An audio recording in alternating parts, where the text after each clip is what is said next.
In a recent series of posts for the Clingendael Institute's online magazine called Spectator, I consider a question which isn't one often considered with regard to Brexit, which is what the European Union has been getting wrong about Brexit, or what mistakes some people think it may have been making. Now that's unusual because usually the focus is on what the UK has been getting wrong about Brexit.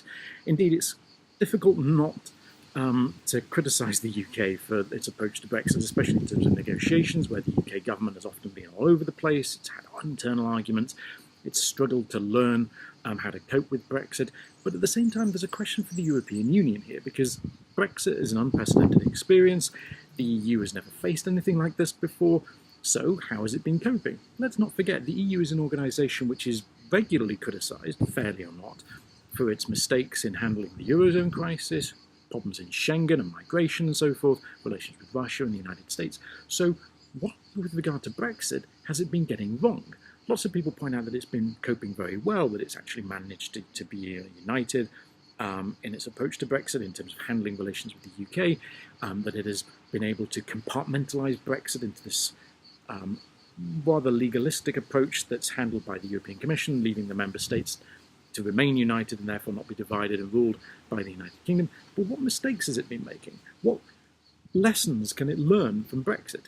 Now, of course, what mistakes have been made is a subjective question because, as I'll come on to in a moment, what one person thinks was an EU mistake in terms of attitudes to Britain, others considered to have actually been a bit of a strength.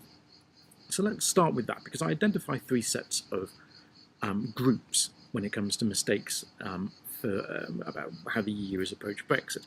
And the first group of mistakes are what I call misleading Britain. And this is a very subjective set of criticisms. So some of you may identify with one set here, others with another. Let's start with how the European Union has approached the UK relations with the UK. Some people think that the biggest mistake the EU has made is that it was too harsh on the United Kingdom. So if you go back in terms of long-term relationships or in terms of the renegotiation before the referendum, some people think the EU was too harsh, it wasn't lenient enough, it wasn't flexible enough, and if it had been, then the UK wouldn't be leaving. So the biggest mistake from those people's perspectives is that the European Union has lost a member state by being too inflexible and not adapting sufficiently to keep on board a mainstream large European nation state. Opposing them, however, are those who think the biggest mistake that the European Union has made is being too lenient on the United Kingdom, that by allowing the UK to become, from their perspective, the spoilt child of European integration, by granting the UK opt-outs, special deals, a renegotiation and so forth, that has allowed the UK to keep on asking for more and more and more, and it got to the point where the UK asked for things that the European Union simply couldn't give. It wanted the type of relationship that simply wouldn't work, and so the mistake the EU made was that it should have said long ago to Britain either put up or shut up, or get out, essentially. And unfortunately, from their perspective, the European Union didn't, and has created a situation in which it's now having to negotiate the exit of the UK. Indeed, from their perspective, the UK may still be treated as a kind of a spoilt child. The EU is being too good in the way it approaches the UK in the exit negotiations. Now, as I said, how you view that in terms of a mistake depends upon how you view the EU's attitude to the UK and also the UK's importance to European integration. Do you think the UK has been a very constructive player? Do you think it's been, okay, an awkward partner, but it's not been the awkward partner? So a lot depends on how you actually view the UK's importance and its part in European integration. So that's kind of misleading Britain. So as you can see, there were two sets of attitudes, and they define which one of those you fall in on, defines how you're going to view lots of the other criticisms. The second set of criticism is that the European Union has misinterpreted Brexit. Now here you can start with the idea that Brexit broke a taboo, that before the referendum the idea of a member state leaving the EU was a deeply unsettling, deeply questionable idea that challenged ideas of the European Union moving forward. So people kind of buried their heads in the sand. They didn't want to talk about this, and Brexit, as a result of that taboo, which was a mistake. The EU should have been far more open to considering the idea of member states leaving. This would have been a possibility. Instead, people wanted to deny that that might actually happen. Second mistake, in terms of misinterpreting Brexit, is thinking that Brexit is only for the 2 years of the Article 50 negotiations. Actually, Brexit is for life, and that Brexit will be something that the EU is going to be dealing with, not just for the 2 years of Article 50, but for the next 5 years, the next 10 years, the next 15 and 20 years, and so forth.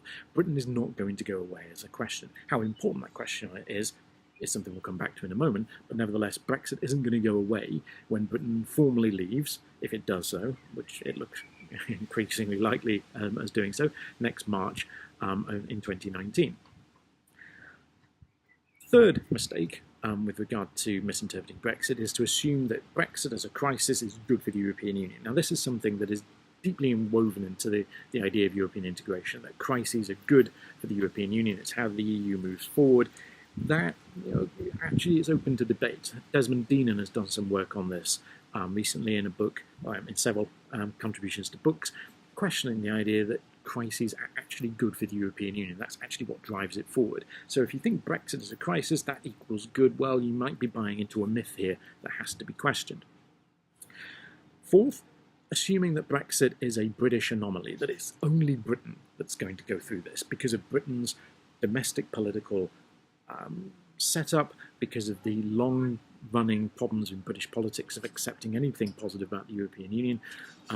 Those interpreting Brexit as just the result of only that kind of denies the EU's role in Brexit. It kind of denies that other countries in the European Union have publics that are also Eurosceptic, also susceptible possibly to voting to leave.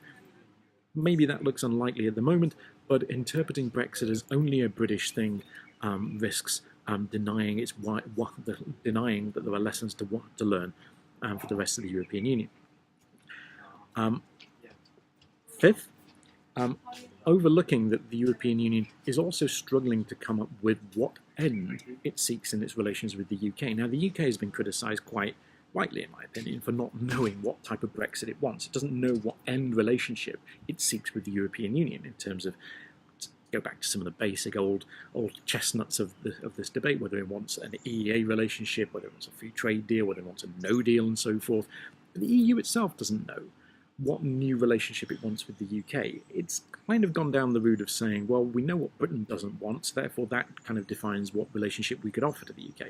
But when people have come up with imaginative or brand new proposals, such as an idea called the Continental Partnership that was cooked up by some people at an institute called Bruegel, it was shot down because people said, well, we're not going to dance to a Brexit tune. We're not going to reconfigure the whole of Europe just to fit Britain in. And okay, you can see why that might be a problem.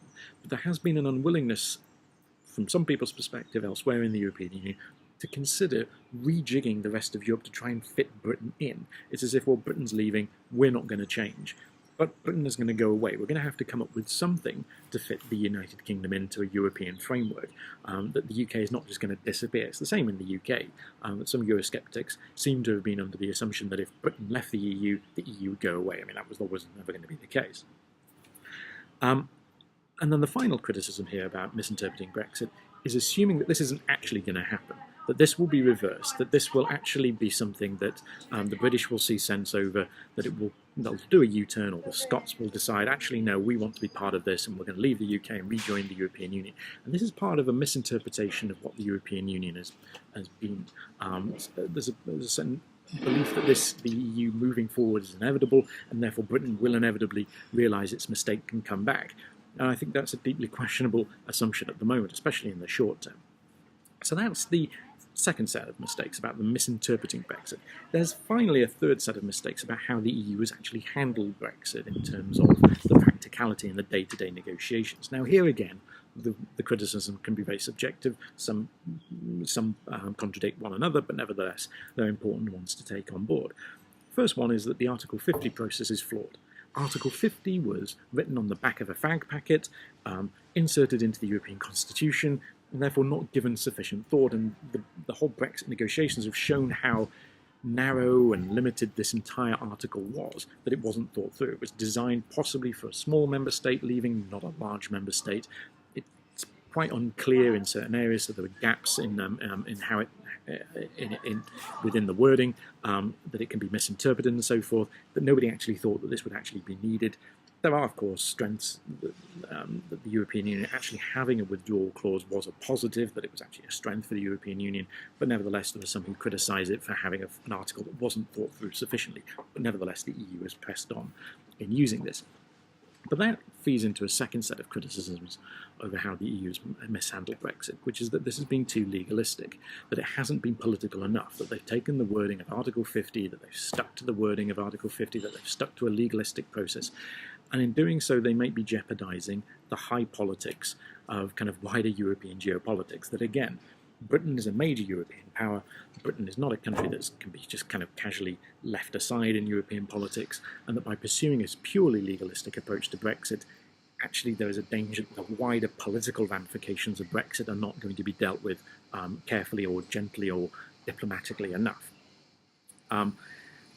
Third set of criticisms about how the EU has responded to Brexit practically is that some of the language and the debates that have ensued after Britain voted to leave has done anything but kind of encourage the British to reconsider their decision to leave. So, for example, the EU putting an emphasis upon defence and foreign policy cooperation is exactly the wrong thing if you want to get over to the British that they might have made the wrong decision. It just feeds debates in the UK that the European Union is moving forward in integration into areas that are sensitive not just for the UK but for lots of other member states as well. So the way the EU has gone about communicating and possibly behaving has done anything but encourage the UK and the British people to reconsider their decision. And then finally, there's a flaw in the EU's approach in that they've not considered sufficiently well how the ratification process will move forward. That by compartmentalising Brexit into a negotiation handled by the European Commission, they've managed to depoliticise it, which is often a strength for the European Union, but it has a weakness in that the ratification of any new UK-EU deal will not just be for the European Parliament and the European Council and the UK government and the UK Parliament to agree. If it's a mixed agreement, which it probably will be, this will have to be something that goes to each of the 27 member states to ratify, and there the domestic politics kicks back in. And there may be an insufficient attention being given by the rest of the European or by the EU's negotiating team to that domestic ratification that will come along in the next 2 to 3 years. It's not something that should be taken for granted. Now, that list of criticisms, as I said, is very subjective. It's very disparate. It's all over the place. As I said, some people would pick one and say, yeah, that's a weakness, but actually in other areas, such as the legalistic approach, that's been a strength of the European Union rather than a weakness, because how else do you get a European Union of 28 member states to cooperate unless you actually have a very strict legal process and so forth? Nevertheless, it just opens up some of the topics that people put forward when I've asked them over the past couple of months about what the European Union may have got wrong about Brexit. How are we going to critically reflect on this in the next few years when Brexit has either happened formally or we kind of know where the UK-EU relationship is going in the longer run? Now, as I said, this was part of a 3-part series for the Clingendael Institute Spectator magazine. You should be able to find a link to those posts in the details below this, and I might post more about this topic in future because this is something I think I'm going to come back to over the next few years as Brexit unfolds and as we talk more about what the EU and not just the UK may have got wrong about Brexit. Thank you very much.